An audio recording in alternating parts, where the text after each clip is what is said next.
Welcome to No Nonsense Nonprofits. Hi, I'm Sandy Ray, founder of Sandra E. Ray, where we alleviate financial headaches so that you can create a bigger impact.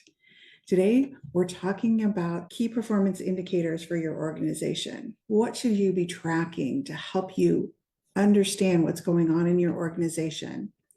Again, as we said before, what gets measured gets managed. And key performance indicators are just that.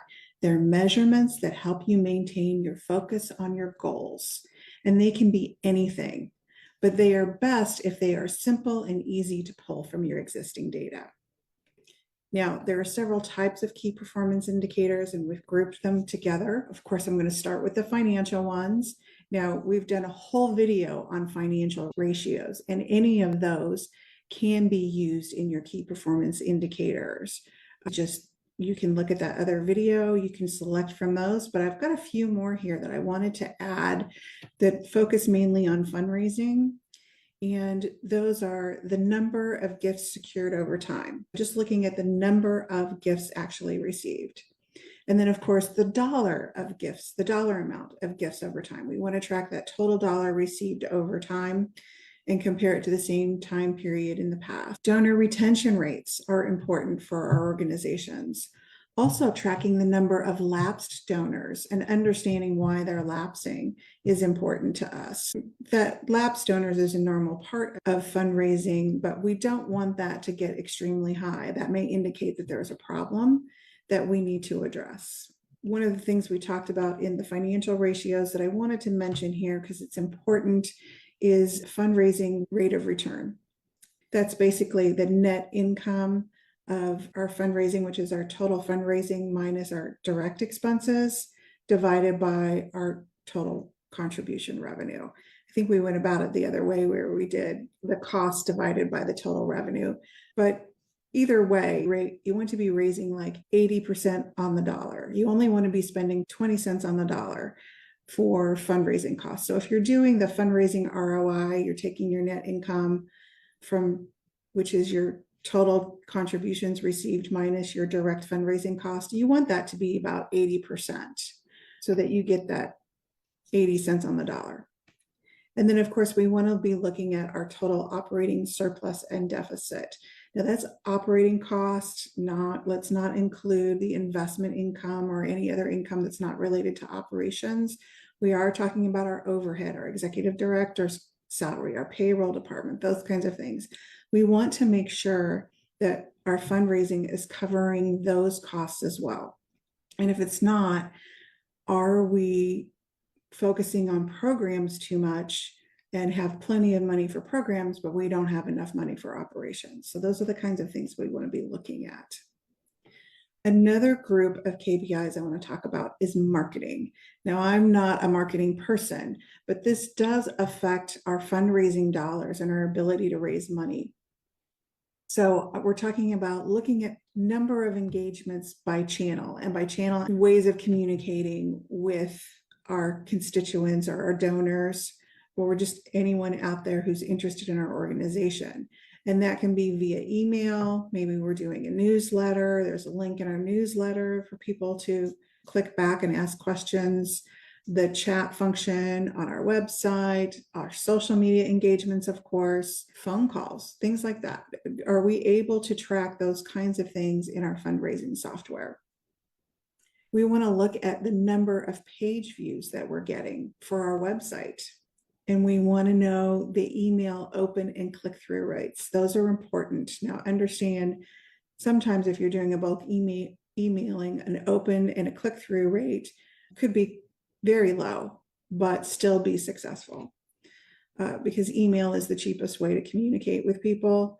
And so and all those spam filters and things are out there. I like to track the number of social media followers that you're having by channel. That helps where you're getting the biggest impact and where to put those marketing dollars, or where your fundraising staff can focus on what channels do we want to focus on, because we have more followers, we have more engagements. And then always the 5-star reviews, tracking how many 5-star reviews that we have. Most people, when they're new to something, that's the first thing they check is What kind of Google review are they getting? So how many 5-star reviews are we getting? That's an easy thing to check. You go out on Google and just Google yourself and it'll tell you. The next section of KPIs I want to talk about is personnel. We want to make sure that we have sufficient coverage of employees and volunteers to make our mission work. So that's really a hard number to come up with. So I've come up with a couple of different ratios from doing some research that are more like indirect. The first one is employee and volunteer retention rates. Are we keeping our employees and our volunteers? Are they happy? Do they feel fulfilled? And they're staying.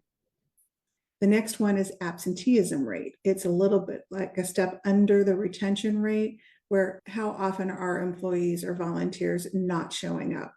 That could also indicate if they're happy with their jobs, if they feel like they're being productive, those very subjective types of feelings as an employee or volunteer, and loyalty to the organization.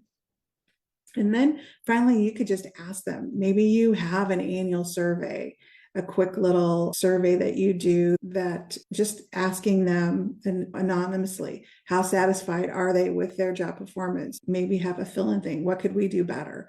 Those kinds of things. Probably don't want to do that too often. It may be more of an annual thing, where other key performance indicators are more monthly or quarterly. And then finally, the last group I want to talk about as far as key performance indicators is our community outreach. We want to measure the success of our impact in the community. Simple things like number of constituents served, that if we want to see that growing, we want to see that we're serving more people. That's usually a good thing.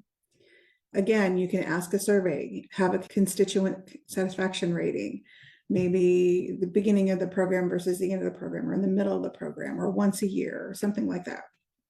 And then constituent growth over time, not only tracking the number of constituents that we have right now, but how has that changed over time? Are we going up? Is that something that we want to have happen? Are we going down? Are we things like homelessness, or is something that we want to serve more people, but the very long-term goal is to eliminate homelessness. So it's a tricky thing if you want that key performance indicator to go up or down. Choosing the right key performance indicator is critical for you. It really depends on your organization and your goals. Do you need more funding to implement new programs? You need to be focusing on fundraising and marketing KPIs. Are you concerned about the success of your programs? Focus on personnel and outreach KPIs. But I recommend that you select at least a few from each category, because you want to keep an eye on the big picture, even though you're focusing on a certain area right now. And then track them over time, generally monthly or quarterly, so that you can see what's happening over time. And just watching those key performance indicators over time will help you understand if things are changing. So if the change is for the good, or maybe it's an opportunity to make an improvement, you be watching for those. To summarize, key performance indicators really help you understand your organization's performance, and it's important to your success of your organization. They help you understand what's working well and what needs attention. And if you're wanting to focus on a certain area, you can do that. It gives you an opportunity to make changes in your organization so that you can increase the impact that you're having, so that you're able to fulfill your mission and to keep your organization financially strong, so that you can do it for a long time. I hope this was helpful. And if you have any questions on this topic or any other topics, please put that in the comment section below. Of course, we always appreciate your likes, and thank you for joining me today. Remember, creating a bigger impact starts with stopping the nonsense. If you're dealing with nonsense in your nonprofit organization, we'd love to help you cut through the noise.